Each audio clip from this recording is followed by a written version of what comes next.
Dios los bendiga, hermanos y hermanas. Hoy vamos a compartir un tema muy interesante, que es el santísimo cuerpo y sangre de nuestro Señor Jesucristo. En el Antiguo Testamento vemos que nuestro Dios, nuestro Padre Celestial, proveyó al pueblo de Israel cuando los hizo pasar dificultades en el desierto por su desobediencia, por todo, y les proveyó el alimento. Era un pan que nadie conocía todavía, algo nuevo, algo diferente, que no habían tenido experiencia comerlo. En el Nuevo Testamento ya Dios provee también un pan, y este pan es el sustento del pueblo de Dios, de la iglesia, de los cristianos.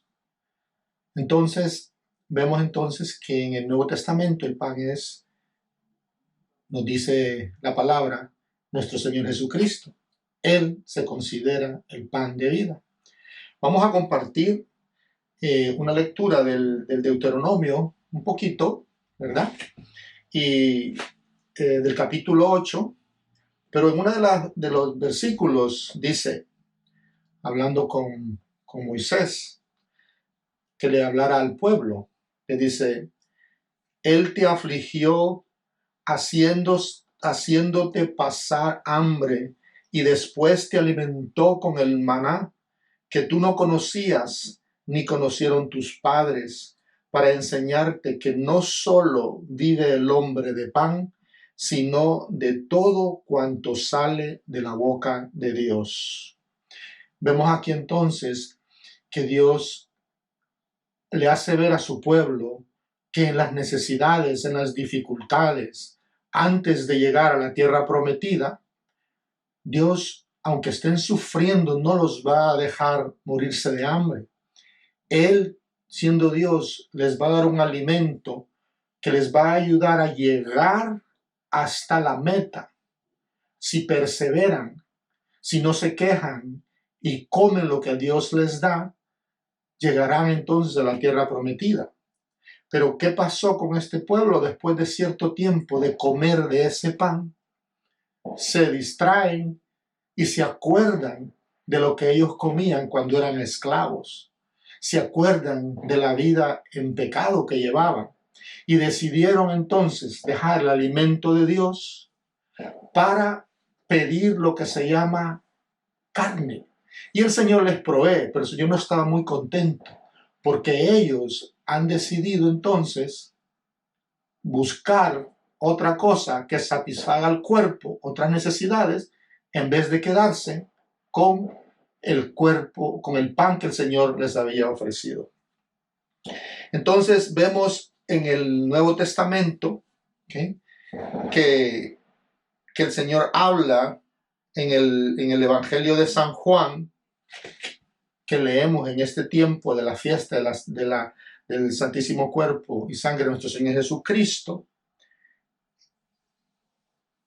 En el Evangelio de San Juan, capítulo 6, del 51 en adelante, dice el Señor le dijo a los judíos, yo soy el pan vivo que ha bajado del cielo.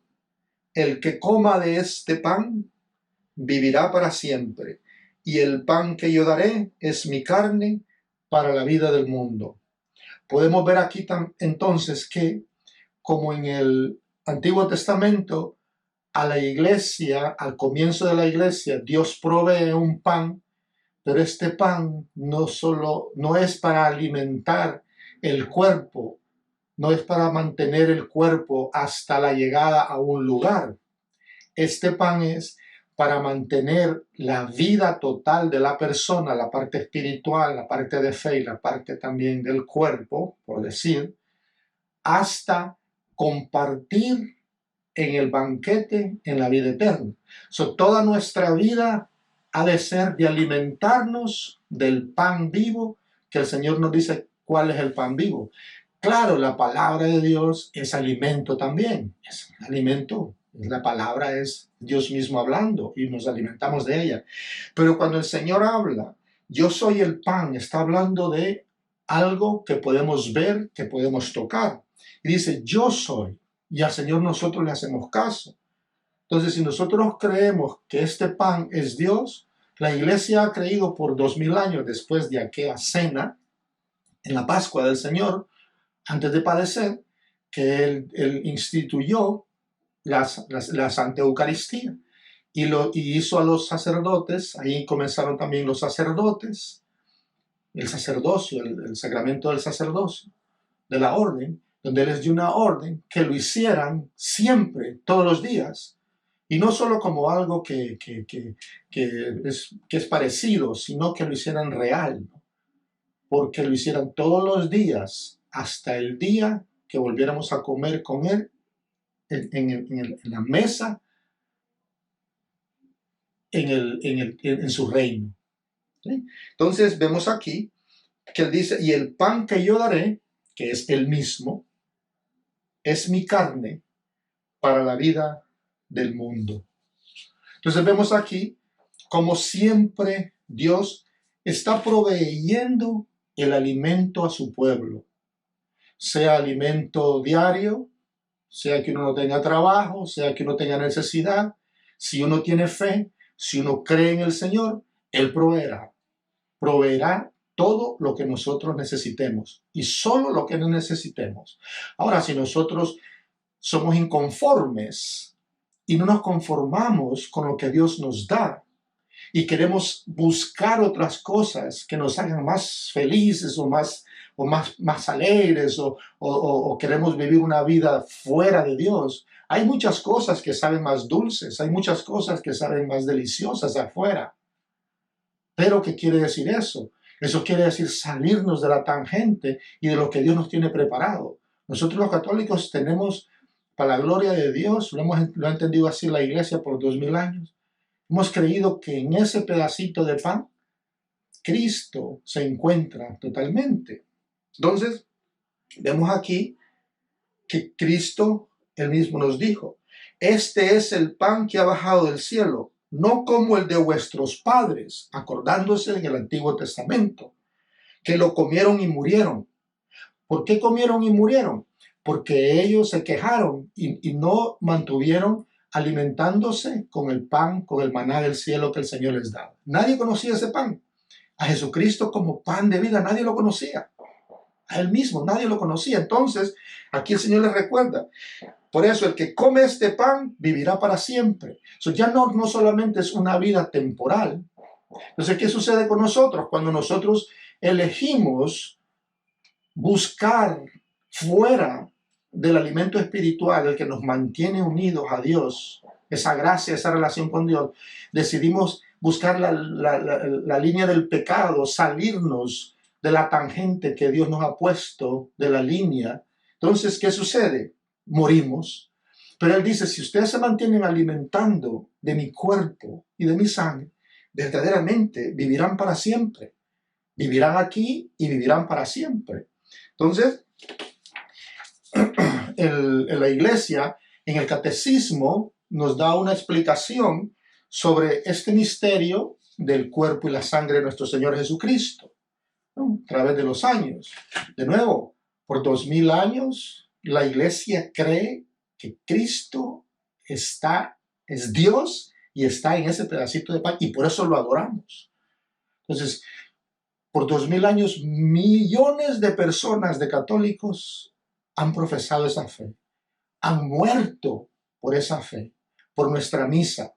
Ya nuestra misa, nuestra Eucaristía de acción de gracias, el Señor se ofrece en el altar por 2000 años y todavía lo seguiremos haciendo hasta el día que nos reunamos todos con el Señor en los últimos tiempos.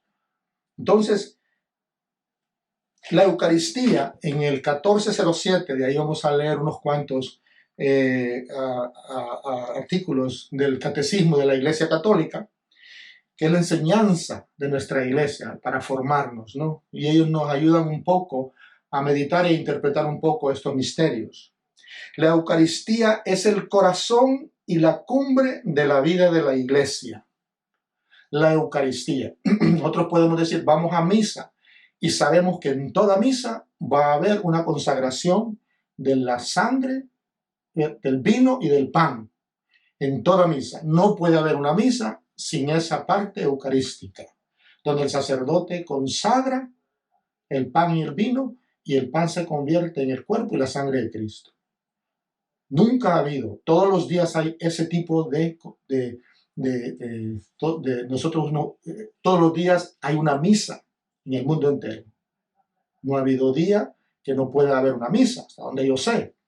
Entonces vemos que esto ha sido siempre el centro de nuestra fe. Este es el misterio de nuestra fe, de todos los católicos, los que domingo a domingo, día a día, asistimos a las misas. ¿Por qué? Porque no solo puede haber música, no solo puede ser prédica.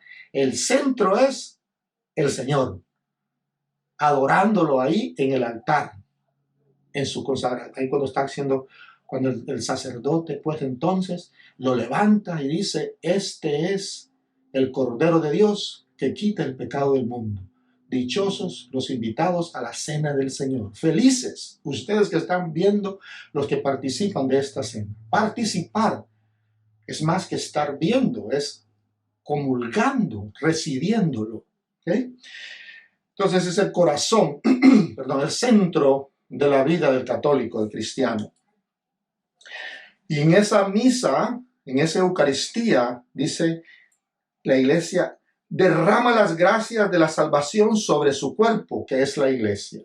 Vemos que todos juntos, en el mundo entero, todos juntos, estamos participando de ese banquete hasta su venida, hasta de nuevo cuando estemos compartiendo Él en la mesa, en el banquete eterno, en la Jerusalén celestial, que es la promesa. Entonces, eso nos mantiene también un poco a nosotros día a día, ¿no? Día a día. Por eso no es bueno uno querer dejar de ir a la iglesia, abandonar la Eucaristía por querer hacer otras cosas, por salirnos de la línea, salirnos de la mesa donde estamos todos comiendo día a día. Dice, en otro artículo dice, solo los presbíteros válidamente ordenados pueden presidir la Eucaristía y consagrar el pan y el vino para que se conviertan en el cuerpo y la sangre de Cristo. Solo los sacerdotes válidamente ordenados, que esté comprobado de que pertenecen a una comunidad, de que pueden ejercer, que pueden celebrar misas, que están en unas condiciones públicamente para celebrar sin limitaciones y sin condiciones, porque hemos sabido que ha habido personas que por años han estado en algunos lugares y se han hecho pasar por sacerdotes y se ha comprobado que no eran sacerdotes y celebraban misas, bodas privadas, porque lo hacían todo privado, no lo hacían en iglesias, era privado y cobraban mucho dinero, cobran mucho dinero estas personas y se aprovechan de la humildad de las personas y tal vez a veces del conocimiento de las personas, porque las personas creen. Uno cree en aquellos líderes, cree en sus líderes, más que todo en sus líderes que son espirituales. Y cuando ellos nos fallan, es doloroso. Entonces estas personas se han dejado llevar por estos lobos que se aprovechan de ellos. Entonces uno dice, y estos matrimonios, y estos bautizos, y estas Eucaristías que celebraban estas personas, pues número uno, el Señor no estaba ahí ya, el Señor no era el cuerpo de Cristo y la sangre de Cristo, aunque Él había dicho las palabras, no era, porque no estaba ordenado, era una mentira lo que estaba viviendo, y Dios no es un Dios de mentira. Los bautizados, digo yo, solamente si hizo en nombre del Padre, del Hijo y del Espíritu Santo, porque esas son las fórmulas para bautizar. Ahí había una duda. Los matrimonios, ante Dios no eran matrimonios. Ahora, si era una persona que tenía derecho en un estado, en una ciudad, para ser oficial de la ciudad, pues valdría civilmente. Pero vemos entonces que la iglesia dice solo los sacerdotes y en buen standing, en una buena situación moral, hasta donde uno puede saberlo y verlo, ¿no? Pueden celebrar oficialmente la Santa Eucaristía y consagrar el cuerpo y la sangre de Cristo. Los signos esenciales del sacramento eucarístico son pan y trigo. Perdón, pan de trigo y vino de vid. Quiere decir que todos los sacramentos son encuentros personales con Jesús que Él mismo nos los dejó para que pudiéramos tener una relación íntima y personal con Él. Entonces, el sacramento de la Eucaristía tiene signos o símbolos que son visibles. Está el pan y está el vino. ¿Okay? Sobre estos, el sacerdote invoca la bendición del Espíritu Santo y el sacerdote pronuncia las palabras de la consagración dichas por Jesús en la última cena. Estas son palabras de consagración. Cuando vayamos a misa, escuchemos bien y veamos lo que el Padre dice. Cuando el Padre dice, esto es mi cuerpo entregado por vosotros. Y después dice, este es el cáliz de mi sangre. Y continúa. Ahí es la consagración, junto con la oración de la invocación del Espíritu Santo, que es la epíclesis. ¿Okay? Entonces, vemos pues que esto no es una cosa de magia. El Señor mismo introdujo este orden para que lo pudiéramos seguir, la iglesia lo pudiera seguir y pudiéramos alimentarnos día a día de su presencia, de su cuerpo real y de su sangre. ¿Okay? Entonces,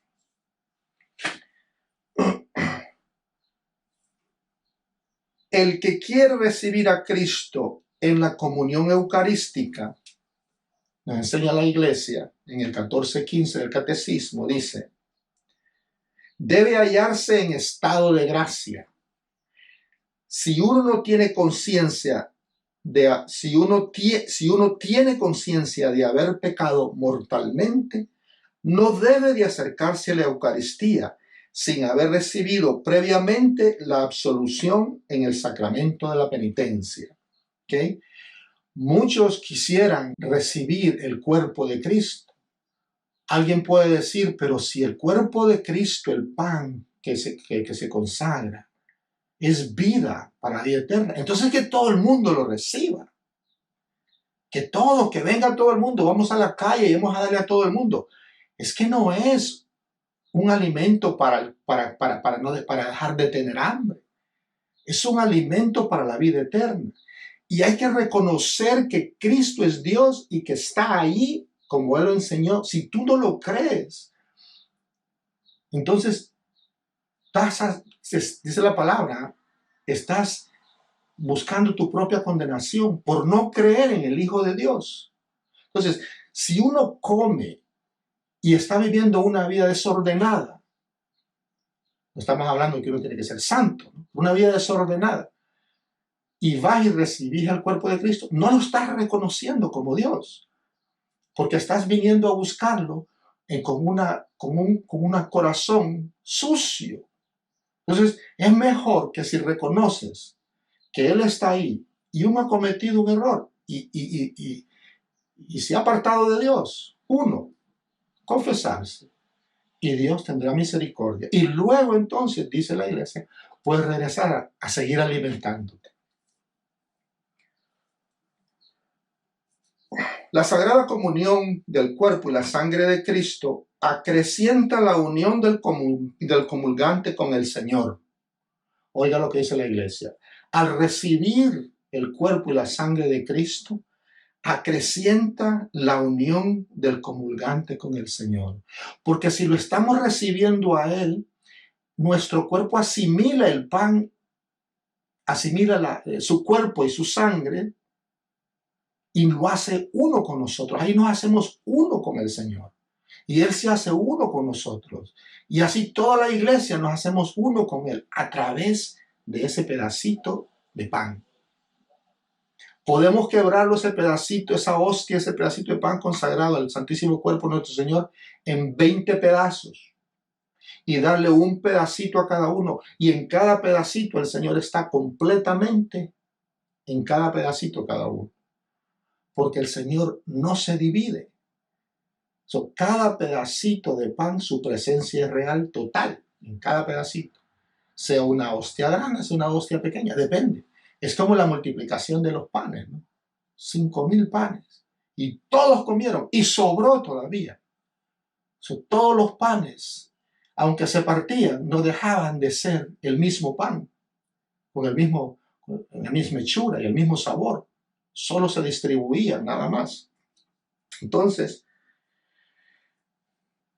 la Iglesia recomienda vivamente a los fieles que reciban la Sagrada Comunión cuando participan en la celebración de la Eucaristía.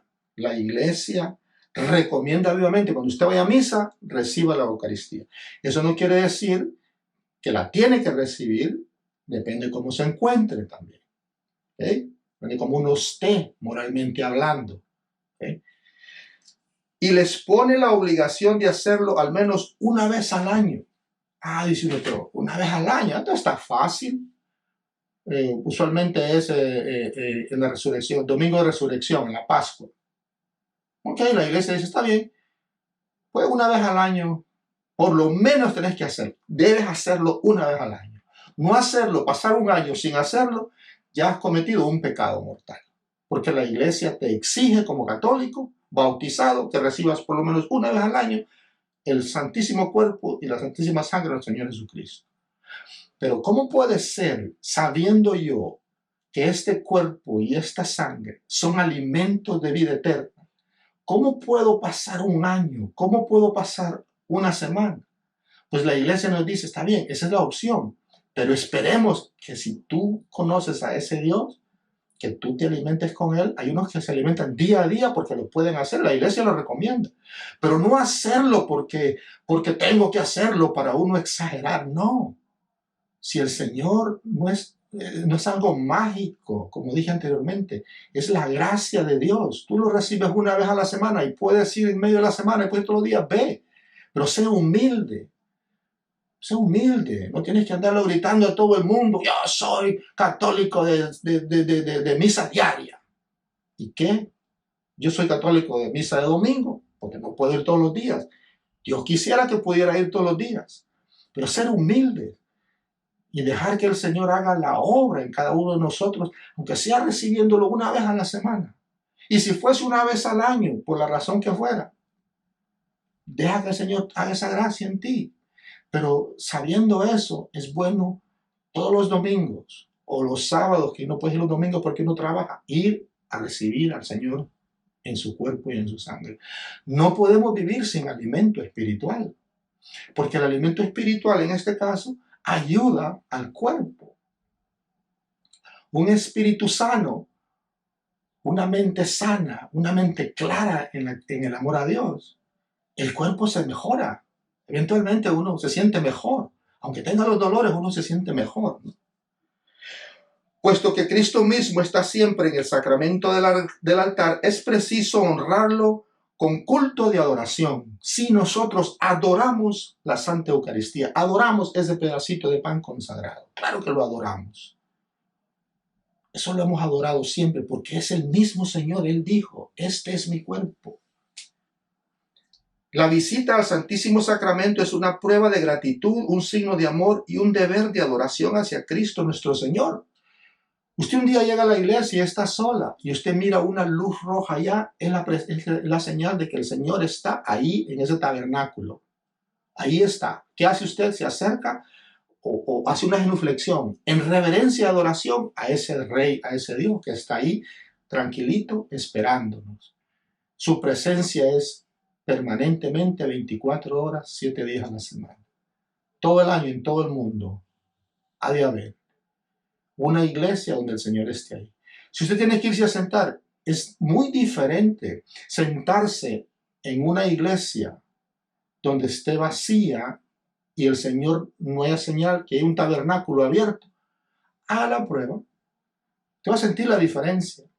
Haga la prueba, siéntese enfrente de un tabernáculo abierto y de una iglesia vacía, como que usted está en su cuarto, por decir. Claro, va a sentir la relación de Dios y todo, pero su presencia ahí, si usted cree, Usted se va a dar cuenta que hay diferencia. Entonces, hay que hacerlo de vez en cuando. La participación en el Santísimo Sacrificio o en la misa nos identifica con su corazón, el corazón de Jesús. Sostiene nuestras fuerzas a lo largo del peregrinar de esta vida.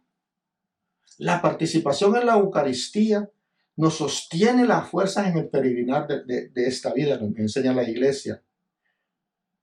Nos da la fuerza, la fortaleza.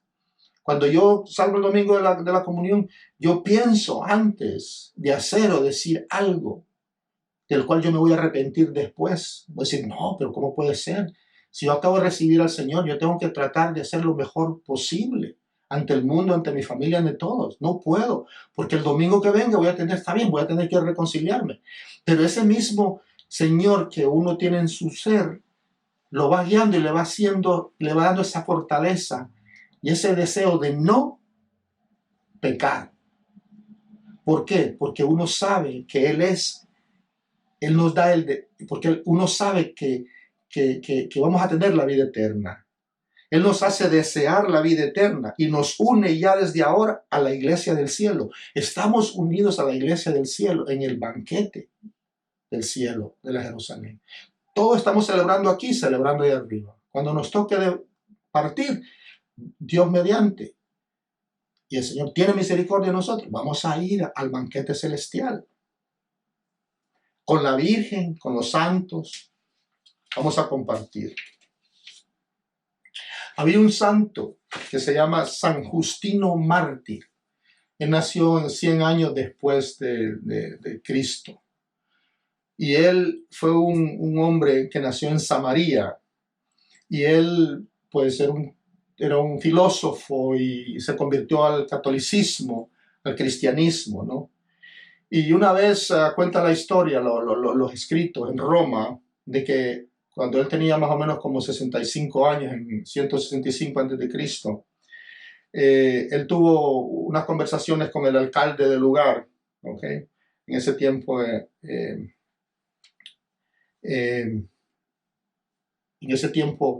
la iglesia era perseguida. Entonces, voy a leer un poquito la conversación entre el alcalde y él. El alcalde le pregunta, después de que él dio testimonio de lo que era y él decía cómo se hacía la misa también. Él nos habla del pan eucaristizado y cómo se llevaba el agua, el vino y el pan y cómo llevaban, los diáconos llevaban a los enfermos, a los necesitados, hasta las cárceles llevaban la comida espiritual, el cuerpo de Cristo, ¿no? Entonces dice, por última vez le mandó, acérquese y ofrezca incienso a los dioses. Eso le dijo el alcalde a él. Y si no lo hace, lo mandaré a torturar atrozmente y haré que le corten la cabeza. Justino le dijo, ningún cristiano que sea prudente va a cometer el tremendo error de dejar su santa religión para quemar incienso a los falsos dioses. Nada más honroso para mí y para mis compañeros. Y nada que más deseemos que ofrecer nuestra vida en sacrificio por proclamar el amor que sentimos por nuestro Señor Jesucristo. Los otros cristianos gritaron que ellos estaban totalmente de acuerdo con lo que Justino acababa de decir. Justino y sus compañeros, 5 hombres y una mujer, fueron azotados cruelmente y luego les cortaron la cabeza. Justino y sus mártires. Vemos entonces, hermanos, que Dios siempre alimenta a su pueblo. En el Antiguo Testamento y en el Nuevo Testamento está comprobado.